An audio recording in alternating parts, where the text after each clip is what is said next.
Kozhikode മലാപ്പറമ്പിലെ sex racket കേസിൽ അറസ്റ്റിലായ പോലീസുകാർക്ക് ജാമ്യം. വിജിലൻസിലും സിറ്റി കൺട്രോൾ റൂമിലും ജോലി ചെയ്യുന്ന ഡ്രൈവർമാരായ ഷൈജിത്ത്, സനിത്ത് എന്നിവരാണ് അറസ്റ്റിലായത്. പുതിയ ഒളിസങ്കേതം തേടി പോകുന്നതിനിടെ താമരശ്ശേരിയിൽ വെച്ച് കാറിൽ നിന്നാണ് നടക്കാവ് പോലീസും സിറ്റി ക്രൈം സ്ക്വാഡും ചേർന്ന് പ്രതികളെ പിടികൂടിയത്. കോഴിക്കോട് മലാപ്പറമ്പിലെ സെക്സ് റാക്കറ്റ് കേസിൽ പ്രതി ചേർക്കപ്പെട്ട പോലീസുകാർ സസ്പെൻഷന് പിന്നാലെ ഒളിവിൽ പോയത് അന്വേഷണ സംഘത്തിന് വലിയ തലവേദനയായിരുന്നു. ഇവർക്കായി പോലീസ് അന്വേഷണം ഊർജിതമാക്കിയിരുന്നു. പുറത്തേക്ക് പോകാതിരിക്കാൻ ഷൈജിത്തിന്റെ പാസ്പോർട്ടും അന്വേഷണ സംഘം പിടിച്ചെടുത്തു. ഇവരുമായി ബന്ധപ്പെട്ട ആളുകളെ കേന്ദ്രീകരിച്ച് നടത്തിയ അന്വേഷണത്തിലാണ് പ്രതികളിലേക്ക് എത്തിയത്. ഇന്നലെ രാത്രിയോടെ താമരശ്ശേരിയിൽ നിന്നാണ് പ്രതികൾ പോലീസിന്റെ പിടിയിലാകുന്നത്. വിജിലൻസ് വിഭാഗത്തിലും സിറ്റി കൺട്രോൾ റൂമിലും ജോലി ചെയ്യുന്ന ഡ്രൈവർമാരായ ഷൈജിത്ത്, സനിത്ത് എന്നിവരാണ് അറസ്റ്റിലായത്. താമരശ്ശേരി കോരങ്ങാട്ട് നിന്ന് സുഹൃത്തിന്റെ കാറിൽ പുതിയ ഒളിസങ്കേതം തേടി പോകുന്നതിനിടെയാണ് പ്രതികൾ പോലീസിന്റെ പിടിയിലായത്.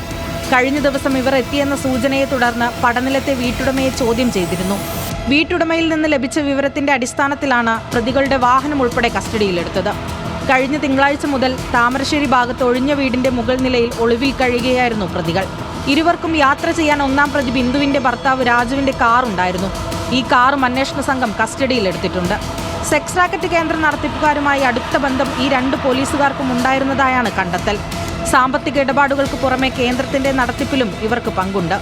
സെക്സ് റാക്കറ്റ് സംഘവുമായി ചേർന്ന് വലിയ സാമ്പത്തിക നേട്ടം ഇവർ ഉണ്ടാക്കിയെന്നും അന്വേഷണ സംഘം കണ്ടെത്തി. ഇവരെ കൂടുതൽ ചോദ്യം ചെയ്താലേ മറ്റ് ഇടപാടുകളുമായി ബന്ധപ്പെട്ട വിവരങ്ങൾ ലഭ്യമാവൂ.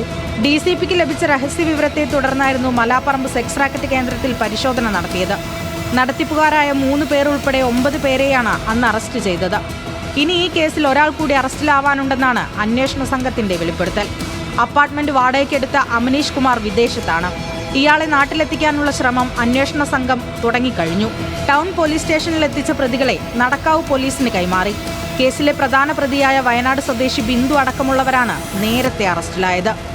ന്യൂസ് മലയാളം, കോഴിക്കോട്.